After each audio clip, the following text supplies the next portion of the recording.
Did you ever have like fear when you're going through this process? Like, did you have that self-doubt, or were you just like gung-ho, like, no, I'm going to make this happen? Yeah, no, that fear came when I lost my job in California. And I was like, you know what? This has to be a sign. It has to be a test. And I have to make a decision. So what is that decision going to be? Is it going to be fear? Or is it going to be commitment to my passion and my dream? Oof. And when you lay it down like that for yourself, it's either red pill or blue pill. And when you say, am I going to take a decision based on fear, or am I going to take a decision based on potential and dedication? It becomes a little bit easier.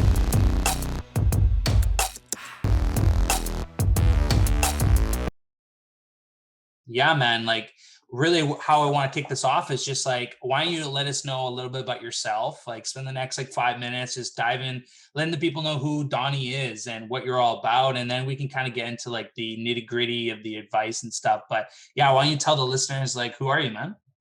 Sure. So, all right. A little bit. I'll start with the background. So, was born in Vegas. Grew up in the party culture as a young kid. I was raised in a military household. I had a military family, and my mom was the first one in college to go to college in the family. And around high school, you know, my parents were like, "What are you going to do with your life, Donnie? What are you going to do? Do you want to go to college?" And I thought I wanted to be a marine biologist. That was actually, I was obsessed with the ocean. And my dad was like, "Donnie, just go to the military. You'll make six figures right out the gate. You know, put a couple years in, join the military." I said, "No." Mom said, "Go to college." I said, "Okay." I tried college, but my introduction into creativity was my junior year of high school. I got into broadcast journalism, and that taught me how to use a camera. I was an anchor man on my TV channel in high school. So I'd be like, "Hey, That's what's up, awesome. guys? This is Donny Doquia with the news for PVTV." You can hear it. I had it Yeah, down. I could hear it for sure. And every week, my teacher would give us assignments. So go make a comedy skit, go do a news piece, go do this, go do that. And I fell in love with cameras, but I didn't know how to turn it into a passion, or I didn't know how to turn this passion into a paycheck because Instagram hadn't even been invented yet. Yeah. Oh, wait. So, or it was, if it was in the early stages, you know, when people were just doing filters and stuff. Anyways, I graduate high school. I try the college thing. I go to San Diego City College. And what I realized is I'm just paying to go to sleep. Exactly what I was doing in high school. I'm sleeping, but now I'm paying for it. I took 2 semesters, dropped out, moved back to Vegas, got my feet settled, moved in with my family. They're like, "Donnie, what are you going to do?" I said, "You know what? I'm just going to get a job on the strip." You know, people on the strip make six figures just for busting tables in Vegas. So Damn. fine, I'll do that. Yeah. Did that, was like, wow, okay, this is not a bad plan B, but this ain't a good plan A. So Yeah. I said, plan A, I need to figure out how to get into California, get my foot in the door in LA. I want to do TV shows. I want to do commercials. I want to work with brands. I want to work with cameras, period. Got fired for wearing the wrong color socks at my restaurant because it was 5-star restaurant at a steakhouse. I was making like $500 a night just busting tables. Busting Wow. tables, $500 a night. And I got fired for wearing the wrong color socks.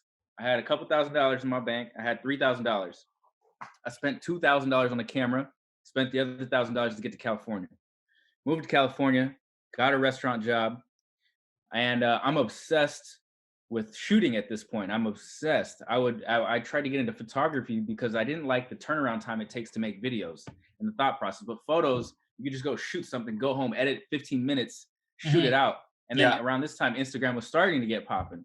So I made photography friends, shooting around LA, shooting buildings, trespassing on rooftops, shooting the rooftop stuffs in LA, just shooting strangers with long lenses, getting really familiar with photography. And I would go to this camera store every weekend when I would go shoot the city. And in this camera store, it happened to be Kobe Bryant's last game the day before I was in the store. And I'm wearing a Kobe Bryant jersey. And dude behind me in line goes, "Oh, did you watch Kobe's last game last night?" And we start talking. And he goes, "You're a really cool guy. Do you know so-and-so?" "No." "Do you know so-and-so?" "No." "Do you know so-and-so?" "No." He goes, "You look like you would know people in the camera industry." He said, "Who do you know?" I said, "Bro, I moved here like 8 months ago. I don't know anybody." He said, "I'll tell you what, you want to make some money?" I said, "Yeah, that's what I'm here for." And he paid me $300 to shoot some bracelets the next weekend. Wow. One thing led to another.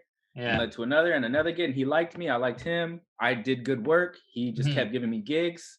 And for the next year, he would be giving me like $100 here, $300 here. And this is like 5 or 6 years ago, 5 years ago. Yeah. And next thing you know, I'm still working. I'm still busting tables at a restaurant here in California. And next thing you know, the boss tells me, Donnie, we have to close down. We're not doing good enough business. We're gonna have to lay you off. Simultaneously, that same month, I started getting booked for gigs every month. Wow. And so it just kind of happened. That's how I got into it. And then one thing led to another. I started building my network. I got gigs with Red Bull, Adobe, TEDx, Puma, Michelob Ultra. I've shot international. I've shot in Sydney, Australia. I've shot in Shanghai, China. Worked with some of the biggest Damn. brands, and now here I am. And that's pretty much the journey of how I got here. So getting fired for wearing the wrong socks was probably the best thing could ever happen to you, eh? Isn't that crazy? I've interviewed a lot of people in the past year, and it's so crazy how everyone's story is so unique, but they're also so similar that they all are like, without like thinking about it, you're moving to LA with a kind of a plan, maybe half a plan. You're just like, I'm gonna make this happen. I don't have all my T's and I's dotted and crossed, but it's gonna work. And there's so many people out there that don't take that leap and then don't get that opportunity, don't meet that guy in the lineup that introduces him to his first gig, his second gig, the third. You know what I mean? It's like, it just, you're making opportunities for yourself, and it's so I see it. I lived it. For most of my 20s in the beginning, I was very, very risk. I didn't want to take too much risk. Now I'm on the upside, as long as I'm not putting over my house, whatever. But Yeah. it's crazy in your story how much you just went for, and you had that leap of faith, and it paid off for you, man. So congrats. That's awesome. Hey, I made it happen. Exactly.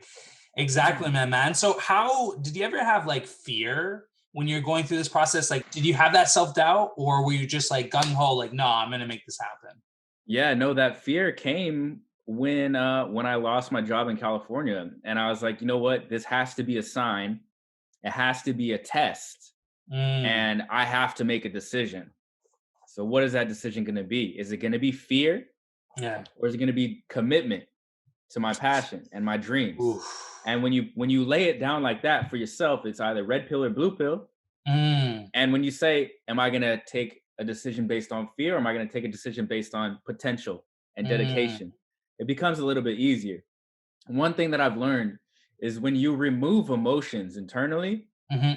decision, and you act on intuition, things become a little bit easier. If you think about, if I always relate myself to, like, what would an animal do? Animals don't necessarily operate on fear. They operate on instinct. They operate on survival, right? And so when you Mhm. operate from a sense of survival, us as humans, we create emotion, right? Right. Not every animal creates emotion. They operate from a sense of survival. And when you put that into your head, decisions become a little bit easier to facilitate and Mhm. understand which direction you need to move in. And Like sink or so swim kind of thing, right? Like you exactly, have the exactly. choice, either I will sink in this or I will swim and like get out of the water. Exactly. You took it right out of my mouth. So I love that analogy you said, like the red pill, blue pill. Like you can either commit to your dream, or you can just like let the fear seep into you. And why let fear dictate your results, your life? And this is a big thing I'm trying to tackle on this podcast, is like, because there's 5 different types of fears: the fear of change, fear of people's opinions, fears of your family and friends. Like there's so many different fears, but it like you said, when you take yourself away from it, you remove that ego, it's so much easier to look at the two roads and know which one you should take. exactly. I mean, I'll just reiterate it again. I mean, you said it best, but when you remove emotion from decisions, it clears your mind, it clears your mentality, and it clears your path, and makes things easier to decide in which direction you need to move on. So just remove emotions from every decision, and it becomes a little bit clearer. Did you have any sort of like safety net, or were you like almost every week kind of like scratching the surface to make the bills? Like, was it, or what, did you have like savings in the bank that you like, okay, good, I have a plan B, like you said, I can always go back to Vegas? make that money? No, up until about 2 years ago, I've never in my life had a savings worth more than $700, Mm, and I've up until about the first 2 years of me getting fired. I mean, even before then. I mean, even when I had a job, I never had more than like $500 in my bank. Never, never, ever more than 1,000 ever up until like 3 years ago. And that's that sink or swim mentality. It's like I don't have a choice. I have to make it. You yeah. know, and so yeah, How did you develop this mindset, right? Was this instilled from your parents? Because I'm seeing this more and more, especially in the creative industry and entrepreneurs in general, that it first comes down to like you said, you had to believe it, like your mind first, and then the action. So if we can take a step back, how did you develop that kind of that mindset to, you know what, I'm going to commit to this and make this happen? yeah, that's a good question. It definitely stemmed from my childhood. It was half of it was I'm gonna prove my parents wrong, because Mm, out of high school they said, Donnie, the first thing I did was I got a tattoo when I was 17. I got a half sleeve on the lower arm. First thing my mom says, Donnie, what'd you do that for? Now you're not gonna be able to get a job. And my dad said, Donnie, just go to the military. And I said, screw that. I'm gonna show you. mhm. This is 2010. I'm gonna show you. This is a new century. I don't need to go to school. I don't need to go to the military. I'm gonna make Yeah. it doing whatever the hell I want. And I'm gonna show you that. And they never said I believe you. They never said I believe you until probably 2017, 2016, 2017. I was 24 years old, 25 years old. That was the first time I've ever heard my mom say, "Yeah, Donnie, we always knew you would do it." Yeah, okay. Uh-huh. All right, yeah. Yeah. Of course they love you, right? They love you and they want the best for you, but they grew up in a different generation. And my parents are the same. Both my parents are entrepreneurs, but they wanted me to go the secure route because they were always kind of, oh, are we going to make this month's rent kind of thing, right? Not every month. Like I grew up in a very like sustainable. I never had any fears growing up as a kid, but that was my parents' biggest fear. So they pushed me to go to school as Yeah. well, and I did graduate school, but to your point, like it taught me a lot. I would never not do it, but at the same time, it might not be for everybody. We're Yeah. in a 21st century where the internet, I learned this craft 100% from YouTube. YouTube 100%. University. Yeah. Yeah, it is. It's its own university. It takes a lot of freaking time and practice, but it can be done. And you are an example. I'm an example. And there's thousands more who are doing it. Yeah, the YouTube University, right? Yeah. It's just crazy. So Yeah. you have this mindset, and I know this is an important step. How did you actually, you said you worked with, you glossed over, you worked with big brands. Like, how did you go from working from $300 from a bracelet shoot to like working with Red Bull, which is a huge brand, huge on marketing. I mean, big budgets. You're dealing with crew probably, right? Not just yourself and the talent, but now you're dealing with camera guys, light guys, audio Yeah. guys. You're managing the whole set. So that process, can you take us from kind of a step by step a little bit and how you made that happen?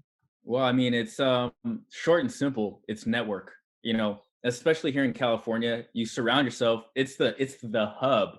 There's three cities that are hubs for media in the whole country. It's LA, New York, and Atlanta. And Yeah. really, that's really it. And so Yeah. once you surround yourself with people who are in your industry, it's just a matter of time. But the whole rule of 5 degrees of separation, you know somebody who knows somebody who knows somebody, and it's Mhm. just a matter of, if you make a good first impression and continue to be a good person, and most importantly deliver good work. I would say even delivering good work is just as equally as important as being a good person in the industry and networking, Mhm. because we all know that creative who's plugged but doesn't even put out as good work as we do. You know what I'm saying? We all know that person. So networking is Yeah. the second most important thing to be a creative. Number one is your work. Number two is your network. Mm. So one So thing led to, develop your how craft. develop a craft and then develop your network. And one thing will lead to another. And as long as you're a good person, you don't step on anybody, and you continue to give value, and look out for other people, it's just a matter of time. I would definitely say don't sleep on your network. But yeah, I mean, one thing led to another. I started shooting bracelets, and then I started shooting with a Shark Tank company who actually had a Red Bull sponsored athlete. And then I Mm, networked with the Red Bull sponsored athlete, and then she would bring me around shoots, and I met her network. And then, that's just how it happens. Just one thing leads to another, to another, to another. And damn. so Red Bull picked up some of the photos that I had shot for her, and now my work is on Red Bull's website. Yeah. So Damn. it all just happens like that. So I'm gonna plug in Clubhouse a bit because that's how we got connected, right? Right. And it's been an amazing app to network digitally. And I'd love to get your take on it. Like, no, number one, the app. I don't want to make this whole podcast about this about Clubhouse, but it is very important. You said the two most important things is working on yourself, like working on your craft, and networking. In a Yep. COVID world where not everyone in the world can network in person because there's no more events, we can't really see person to person anymore. It's not the same. Can you walk us through how you're networking now? And I know Clubhouse is a big part of it, but explain to us how you're networking today. Yeah, great point. Especially because by the time this episode comes out, should be, I mean, 3 4 weeks from now, maybe 2 weeks. Yeah, 2 or 3 Clubhouse is weeks for growing. sure. Clubhouse is growing exponentially, and it personally for my business, I'm spending 8 to 12 hours a day on this app right now, networking. I've only been on the app for 4 weeks. I've spent probably 100 plus hours on the app already, and my network is crazy right now. So I'm building the creative individuals. This is my company, and previously it's just been a company. Now I'm developing it into a community Mm-hmm. where we focus on the blend between creativity and entrepreneurship. Because I feel Mm, like there's a big gap in every creative's mind that as an artist, all you need to focus is on your craft. No, mm-hmm. you need to focus on yourself as a business owner first before you even Mm-hmm. worry about your craft. Because if you focus on yourself as a business owner, you can leverage other people's art and just be the business owner. And Mm. so that's what I'm creating the creative individuals for. And so in terms of Clubhouse, I've been networking with millionaires, who are 7 figure, 8 figure, and even 9 figure entrepreneurs. And my goal is to network with them, build a relationship with them, and not necessarily, build a business relationship, but I'm trying to bring them to the creative community so that us as creatives can learn from the mindset of these Mm-hmm. 9 figure entrepreneurs. These guys are doing 100 million plus, and I'm bringing them to the table Right. on Clubhouse so that us as creatives can learn from what they do and stop thinking of ourselves as just artists, but more so as business owners. So I've been spending 8 to 12 hours a day on Clubhouse networking. Wow. I've grown exponentially, and that's For those of you guys who don't know, for those of you who don't know what Clubhouse is, just in case if you haven't heard of it, it's an audio only platform. So think of it as like podcasting on steroids. That's how I look at it because you join rooms or club that are live in any time zone, talking about various topics. Obviously, Donnie, you and I are big into creativity, into photography, videography, and business. So we're following a lot of those. But my girlfriend has a spiritual club where a bunch of people from all over the world come in and talk about spirituality, right? So there's virtually any club on this app for you, and right now it's in beta, so it's only invite. So I'm sure Donnie has a couple invites. I know I do. So hit us up if you want some invites. But it's an amazing platform.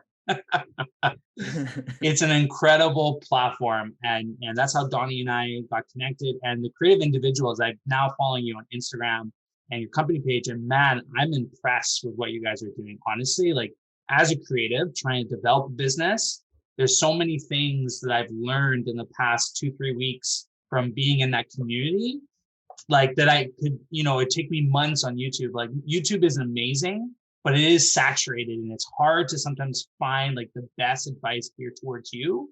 And in Clubhouse, you're actually able to get real time advice on your real unique issue.